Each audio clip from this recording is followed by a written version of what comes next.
big fan of that Batiste captain, so being denied his signature pick here. But Koshka also going to be taken off the board, not wanting that to go over to the side of Cloud9. Yeah, so it's a smart ban because Cloud9 is a team that can use the Koshka as either a jungler or apparently now a captain as well. So it makes sense just because Joseph is such a strong Koshka. You don't want that massive early aggression coming out into a Baron especially. Yeah, Grace is open and Lyra's open, so that means Nova will pick up the Lyra Baron composition, which is extremely strong, and then round it out with potentially, you know, Samuel or something that Delphi plays really well. He also does play Cruel, so that we could see a Cruel come out just so that they can't have any melee engaging onto Cloud9. But Cruel is not good into Grace and Vox, so I doubt they'll play that. If Cruel is open, I think Cloud9 will probably take Cruel with Grace since it's so strong, and double Tension Bowl can blow up Baron immediately. Yeah, so Petal may be a good pick for Nova here if Delphi plays it. Petal or something like a Kestrel I think could be good for them as well, although the CP Kestrel isn't as good into the Krull as a weapon Kestrel is. Right. So it's not likely to be the Kestrel. Maybe they go for something like a Scarf, but then you're focusing yourself on so heavily into the late game. This is actually putting Nova into a pretty tough spot. Delphi does Sky. Yeah, Sky I think would actually be probably one of their better bets here. Yeah. Just because it's a safe pick, it works really well with what they have, and it will prevent that Krull, or at least work well into a Krull if the Krull comes out. Yeah, CP Kestrel won't be as good because Grace, once she maxes her Benediction, her A ability, it has range 9. So she can get onto CP Kestrel very quickly with that Benediction. So Nova's going to go ahead with the comfort pick and pick Samuel here, which now leaves Cruel open for Cloud9 to play into it. Or they can play, oh, they're going to actually go with CP Blackfeather instead. All right, well, there's our compositions locked on in Cloud9, not taking anywhere near as long to pick up that final lock-in as their opponents on Nova, who seriously thought about that final pick. They were definitely trying to figure out the best way that they could build this composition, but they do have the Baron, which is always going to be a nice little pickup for them. We've seen Blackfeather be picked into Baron quite a lot, though. Do we feel like that's going to be significant here for the line of Cloud9? Do we feel like that is enough to quell the tide of damage that Baron offers? It should be quite significant because not only can Blackfeather get onto the Baron, and because of this draft, there's not really too many ways for them to peel for the Baron, but then you have the Grace. I still think Grace is one of the stronger picks into Baron because Baron is all about that burst. The moment he starts that burst, you start healing that target. They are not going to go down, and you have plenty of time before those jump jets are up again to try and take that Baron out. So, and not to mention the Holy Shield, if you can get it onto, you know, directed at the Baron, it's going to reduce his damage by 40%. So it's Grace, I think, is a really strong pick into Baron, but Baron has overcome Grace before, so who knows? Baron has overcome a great many things. Final thoughts, quick, Jeff? Comps are equal. It's going to be who's going to execute first. I think Cloud9 is going to execute a little better here. All right, Cloud9 are heralded on their mechanics. We'll see if that's going to come to fruition in this game. But it's time to head on into our second semi-final. So make sure to get online on Twitter and let us know whether you're a Cloud9 fan or a Nova fan. Who are you cheering for? Let us know with that hashtag Vainglory8. But let's jump on into this game. Second semi-final underway. It's Cloud9 against Nova. What up, fam-a-lambs? My name is George, joined by Scoundrel. I had to get it in, man. It's been on my mind all day. We're into game number 1, Cloud9 over on the Reds. Over on the blue side, we've got Nova. What? Okay. I think this is an interesting draft here. I definitely think as this game progresses, I would give the advantage over to Nova, not only because they've got the Baron, but also because they've got plenty of ways to keep that C9 composition at range. And I do really struggle to feel that C9 as a unit might struggle to actually collapse on this Baron easily, given that realistically their only way of getting onto him is going to be this Grace with her Benediction. Once that's down, there's not many other ways to jump on him and capitalize on that. So that's my one worry here for C9. C9, I really want to see them aggress in the early game. Oh, Gaviz actually gets that.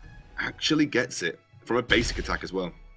Oof. It's pretty punishing from Lone Delphi there. Didn't manage to get anything more though. Old School went fairly low. Truth is going to use those jump jets as safety, as Joseph and Gaviz will do rotate in the lane. That is Cloud9. They're taking a small advantage in that sense, but Old School has been punished fairly heavily right now. It's a little bit behind this Baron in CS, or at least will be.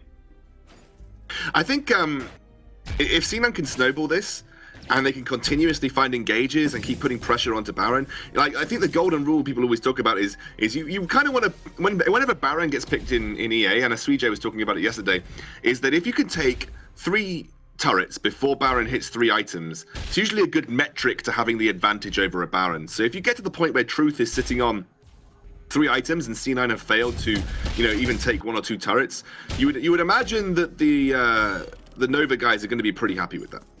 So that's probably where Nova are aiming, just try and weather the storm, and they've got an incredibly good composition to do that with. The Samuel, he's going to have that range advantage for the most of the game until Joseph gets level 8. They're going to have great siege, and I can see why C9 are looking to aggress as a unit so heavily onto Lone Delphi, because they know that they need to put pressure on now if they can, because the longer they let this go, the better it's going to be for Nova. Yeah, Truth is going to be kind of a sitting duck if Gabe Visual has anything to say about it, but we all know Baron can be fairly mobile, and with the protection from Starboy on the Lyra, it's going to be fairly hard, you can imagine, for Cloud9 to jump on them, but like Suijay said on the desk, both these compositions are fairly equal, and it's all going to come down to the execution, and you've got to give it to Cloud9 in that regard, and I think Suijay just said that too. Cloud9, one of those teams, we know all these players. They've been around for a long time, and they've not only seasoned, but they've proved that they are one of the best, or if not the best team in Vainglory right now. And how coming up against Nova here, a more new team, not in terms of players, but in terms of an organization coming into the VGA, it's going to be a tall order, you can imagine. And the amount of movement speed, the amount of heal, the amount of disruption, bright bulwark that Nova have, I still feel it's going to be very tough for C9 to find the engagement that they want. One of the ways that they could win these out is by, especially post level 8, using Joseph to just get some really critical on points, and then finding Grace to use that engage, and Old School can then just follow up. But I'm starting to struggle to see where C9 are going to claim their advantages. It might just come through mechanical outplays and team fights, because realistically, I don't think they've got the better team fight in general. Although Truth, got to be careful. It's going to be very careful. Holy Nova does actually land. It's going to land on low Delphi. Old School's positioning is perfect. Look at him at the side there.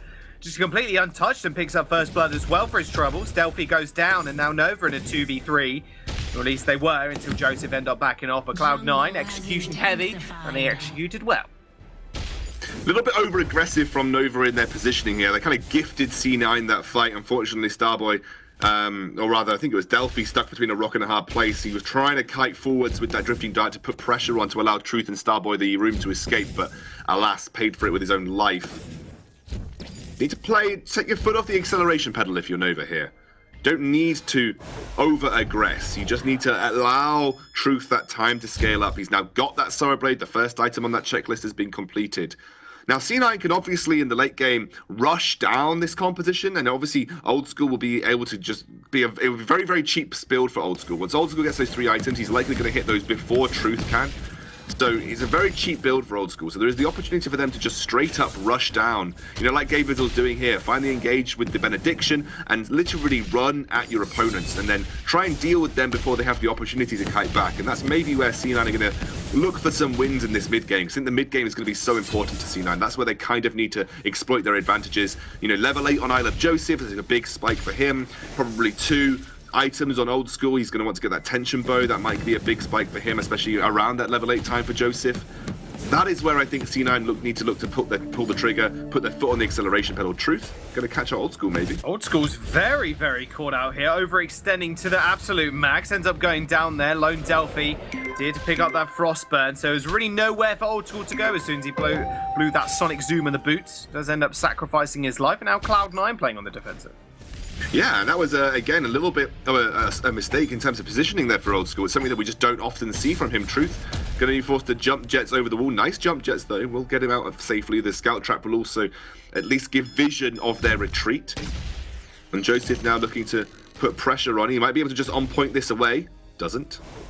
Very close. Oh, does run into Starboy, though. That 2-level lead can be quite punishing sometimes, but Starboy has got that sigil to heal him up, so he's going to be all good. Now Cloud9, they do have priority over this lane. We'll see what I Love Joseph is going to pick up next. It will be that Shadowgast, like you were saying. And now he's really coming online. There's this poke machine that Blackfeather can be, or at least CP Blackfeather can. Yeah. Now Old School, you can imagine, wants to fight too, almost completing that tension bow. One of the other things that I think C9 will have in their back pocket in the late game potentially, as I know I talked about how their mid game is so important, you will probably see an Echo come out for Gabe Bizzle. Now, Echo Gabe Bizzle with a CP Blackfeather, that does give CP Blackfeather a lot of time in the back line. You know, he's going to get the Holy Shield twice, which gives him the 40% damage reduction, plus the shielding that he's going to get from his on point, and he'll get the double heal, which could be very influential to his ability to just, you know, run at the likes of Lone Delphi or Truth and stick to them like glue. And if CP Blackfeather can stick to someone, he can deal incredible amounts of executing damage, especially with his on point and obviously his A. He can literally execute them so easily with the true damage once he's got max Heartthrob stacks. So I think that could be a way that C9 look to play the late game. You use Gabe Bizzle as the initial soak, and then it's up to I Love Joseph with the double divine intervention on him to just be that massive influence, sticking to the Baron and the back lines. The other way is that you try and kite in with Old School, and Old School receives that kind of treatment from the divine intervention. But if I were C9, I'd be saying Joseph is my boy to get to that back line. Double divine intervention on him, very hard to take him down. Sustains through the burst from the Baron as well, because that's one of the most important things. That's why people build Slumbering Husk against Baron. It's just sustaining that double basic attack, and if you can sustain that double basic attack, you actually have a massive advantage against Baron in a fight. And especially when, like you said, he gets those Heartthrob stacks building up on the Baron. Depends if Truth can reposition himself quick enough. He is very, very strong at this current moment with the Tension Bow and Sorrow Blade. Cloud9 starting up this gold mine, however. Now, Starboy is off to the sidelines here and does have a flare on it. And actually, that does deter Cloud9 completely here. They ignore it and go, okay, so we won't actually fight that. We know Nova actually rotating to the lane now as Truth does end up showing. Delphi does get jumped on here. Gabe Bizzle going fairly low. Is level 6 with a divine intervention, but still has that fountain too. Bright Bulwark paying a lot of dividends now to Starboy, as it looked like I Love Joseph and Old School wanted a piece of that action. Level 8 on Joseph now, so they have got that range on the on point. If you can find those snipes onto Truth or to Lone Delphi, they can be pretty influential, given that there's no shielding for either of them just yet. Joseph has got the Shatter Glass as well, which means they're going to hit pretty hard. Ion Cannon comes down, zones out, buys some space for Nova here. Be really important for them. Now, Cloud9, you can see Lone Delphi off to the side, Joseph onto the side, trying to poke out Lone Delphi or Truth at the same time. That's a lot of damage. You can see Old School denying a lot of that healing as well that is coming out from Lone Delphi and Starboy. A very easy route for him, this build path. He doesn't, he's not going to get punished for this at all. Joseph is going to go in though. Lone Delphi's going to get found. The Divine Intervention comes out as well. Joseph's going to get healed up. Oblivion does get caught out completely, but hang on a minute. Lone Delphi's already dead. Truth is going to have to just escape here. Starboy can't really much health. There's going to be Truth jumping away with the jump jets. Joseph is low. Old School is fairly out of energy as well. Yeah, Bizzle only used one proc of that Divine Intervention. Hasn't got Echo just yet, but Cloud9, they are going to look to stay this turret. They got Fountain still. Fountain comes out for Nova. Oh, big Divine in... No, Divine, not Holy Nova even was used, and that will be a kill going over to Starboy. Turret is going to fall down as well. Cloud9, very, very forceful of these turrets. They know they need to take them. They cannot sustain against Truth's damage in the late game. Well, this is the mid-game spike that C9 needed to use. Old School, again, maybe overextended here. Doesn't get the healing cap. Goes down. Nova take a little bit of reprise from that turret going down here. 2.5 items now for Truth. So he's getting towards his late game here. Jaws. Not cool, Old School. Not cool. It's not cool when you overextend. Exactly what he's done twice now. I mean, is it a thing with Voxes today? They just love overextending, love mispositioning. I don't know. Sonic zooming in the wrong direction. Happens, though. Does happen. I get that. I can understand that. Old School being called out, though, will lead Nova at least a little bit of reprieve for the moment. But Old School spawning fairly quickly at this time in the game. He's going to be able to return to the lane rather sharpish. So, I mean, for that small mid-game fight, Nova did still have the ability to just, oh wait a second, Baron's going to have to be so careful here. We'll get away. Truth does manage to jump over and run to safety. But they are still stalling out. C9 need to keep looking to find those fights. This is really intelligent from C9, drawing the attention to the gold mine, baiting out either a steal or a straight-up fight, which I think they're going to want because Echo has been completed by Gabe Bizzle now. Like we said, the Echo Grey is going to be so influential. Overstep here by Starboy. Uh-oh, yep. Takes half his HP bar with him as well. Old School has got that poison shift, so denying a lot of that healing, and has actually just picked up that breaking point as well. Goldminer once again started up by Cloud9. This is their third attempt. Will they make it third time's a charm? Truth coming in. Doesn't have an ion cannon. Who's going to steal it? Is it going to be a steal? It's not indeed. Straight on the back line already. Truth's been just taken out. Starboy's going to be the next target. In fact, Lone Delphi is on the front line. Ultra will just dip, duck, dive, and dodging forward. Divine Intervention to keep him nice and healthy, as well as that. There's the Fountain as well. Lone Delphi is off to the side. Is going to get that recall off. Cloud9 secured 2 kills and secured the gold mine. Who needs a front line when you've got a double Divine Intervention giving a 40% damage reduction to your 2 squishy targets? They become your tanks here, Jaws. And it's exactly how we thought it would play out. They take that frontline role, they get the backup from the Divine Intervention from Gabe Vizzle, and they're dealing that consistent damage, which in this mid-game is very hard for the Nova lineup to keep up with. Old School now at the 3-item build. Actually, Truth meets him there at his own 3 items, but Old School does have the reflex block on board and the tier 2 boots and a little bit of armor to boot. So Truth a little bit behind, but you would imagine that to be the case. D9 playing a really intelligent game here, just forcing these fights where they are strong. You know, their win condition was, don't let Baron get to late game, keep forcing fights where you can. Probably want to wait for the Echo to come back up unless they find a really thick, well, okay. I don't know. I don't know. Joseph completely ignores your advice. Divine Intervention is going to heal him up a good chunk of his HP, 600 to be precise, and now Nova. Not playing him more on the back foot. That Echo's up in 20 seconds. Divine Intervention up in 37. So they can fight the next time the wave does roll around as well. It's going to be an Aegis finished here for Old School. Truth, oh dear, not the time to shop. Does jump jets over the wall. Cloud9 going to chase? No, they are not. In fact, Gabe Vizzle is going to chase. Benediction onto Lone Delphi. Starboy off to the side. Holy Nova does end up missing, but a massive silence. Oblivion's going to come through. It's going to get completely blocked. Iron Cannon in the middle of that bright bulwark, but Joseph just cuts him down where he stands. They do trade 1 for 1. Old School for Truth. And now Gabe Vizzle is on the sidelines here. Has got Echo. Divine Intervention in a couple of seconds. Nice Benediction onto the minions to get away. Joseph is going to get that recall off as well. So, no real advantages gained here for either team. Probably better for Nova, though, wouldn't you say? Like, going even at this stage in the game, that's not a bad thing for Nova. They kited very nicely back to their Crystal Sentry and used that as a refuge. D9 unable to commit too hard. Whoa, Joseph looking for an engagement to Starboy. Oh, he wants to take him down. He wants to take him down right now. Okay, Vizzle is off to the sidelines to help as well, but Joseph doesn't need it. There's the Divine Intervention once more. Just keeping him just nice and topped up. I just can't believe how broken Echo is. I mean, balanced Echo is. They are going to start this gold miner up again. I mean, actually, people overlook that item for so long, thinking, no, I don't know how good a double ability is, and then suddenly it's just like skyrocketed in terms of popularity. I think it's because people are finding the right ways to use it. And obviously with the likes of Grace, where she has such an impactful ultimate, and the fact it's on such a short cooldown anyway, means your Echo's going to be on short cooldown as well, especially in the late game. Something that we don't talk about, by the way, with Grace, the fact that her ultimate's on a 30-second cooldown. So when she uses the Echo, she's going to get the Echo scaling off a 30-second cooldown, which means the Echo's going to be on a shorter cooldown as well.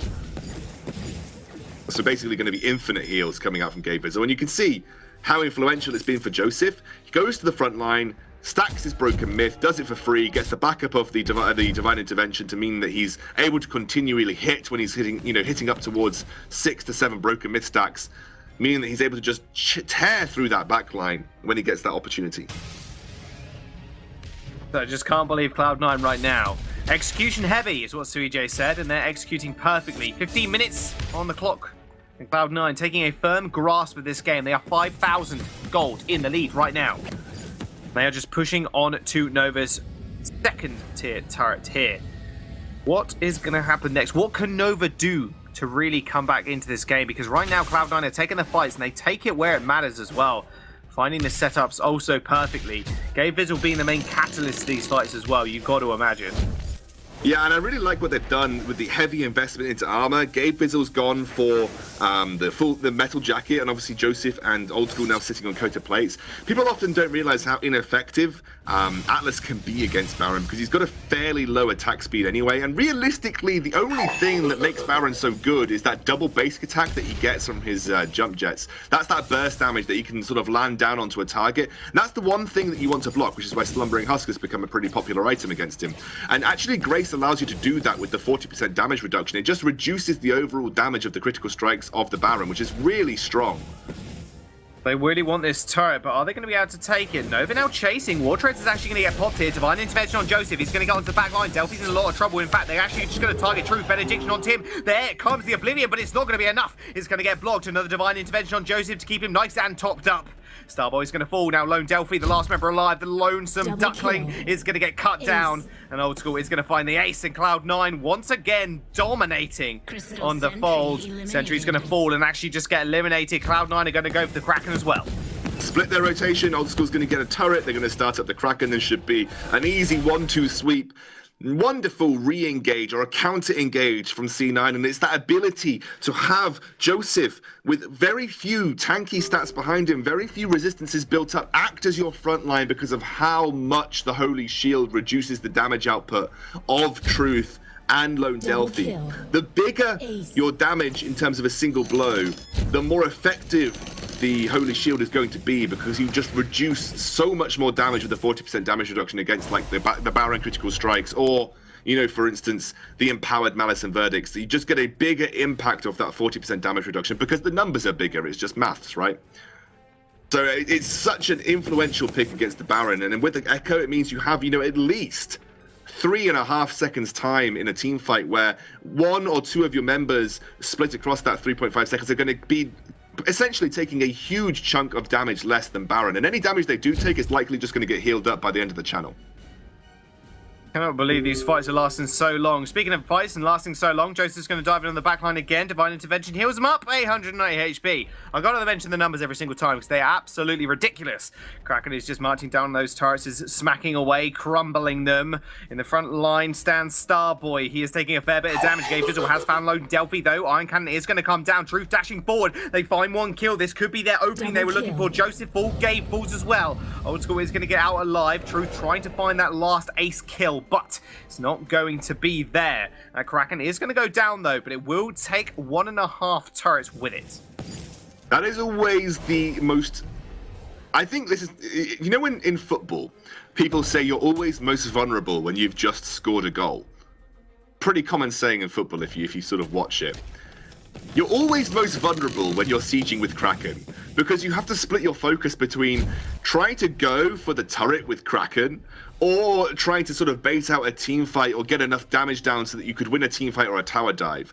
That is probably, when you're ahead, the most vulnerable time in the game to throw. And I think we've seen it across multiple games in the VG8 that teams are still not quite sure how to approach these team fights properly. Some people dive in looking to put pressure on the members. Some people dive in putting pressure on the turrets, but then you're going to take free damage because the enemy are kind of very safe behind that 2-turret wall at their Vein Crystal. Doesn't mean much for C9 though. They still have a massive advantage to play with here. But you are looking at a very, very fully built Baron who's now sitting on tier 2 shielding and tier 3 boots for the mobility as well. C9 will still have to be careful about how they play these fights. They cannot afford to be lackluster with the timings of their fountains or with the timings of their divine interventions. Well, it did just pick up War Treads as well, so Gabe Visual and the team are going to be a lot quicker. Speaking of War Treads, they're going to pop them right now. They're going to dive into the back line. Truth in a lot of trouble. Hang on a minute. Passage Rage is going to lead him to safety, but he just ends up falling once more. Old School gets a massive heal, and they will just chase down Lone Delphi. And in fact, Starboy is going to be the next target. Cloud9, they find 2. They might just find Lone Delphi if he's not careful. This could just be the end of the game number 1 here at Scoundrel. 38 minutes, 38 seconds, 31 seconds on the clock for both Truth and Starboy. Last turret is going to fall. Gabe kicks it to death, and Joseph is just going to jump on Lone Delphi for the style points at this point. That's going to be it. Cloud9, they take the crystals, they take the base, and that will be game number 1 going over to them. Cloud9 got a really good mid-game advantage and ran with it so well, so that even by the point Baron had picked up 4 items, they were so far ahead in terms of their own individual both defensive and offensive itemization that they were able to play these team fights so well. One of the major things that I want to touch on is how Gabe Visual separated and managed the use of his ultimate to allow his essentially his backline to become his front line and dive that Baron. But I can't stress how important Holy Shield is at defending against the burst that a Baron brings to the table. 40% damage reduction on Baron's auto attacks is no mean feat, and that did allow C9 to dive and just go hard as a unit.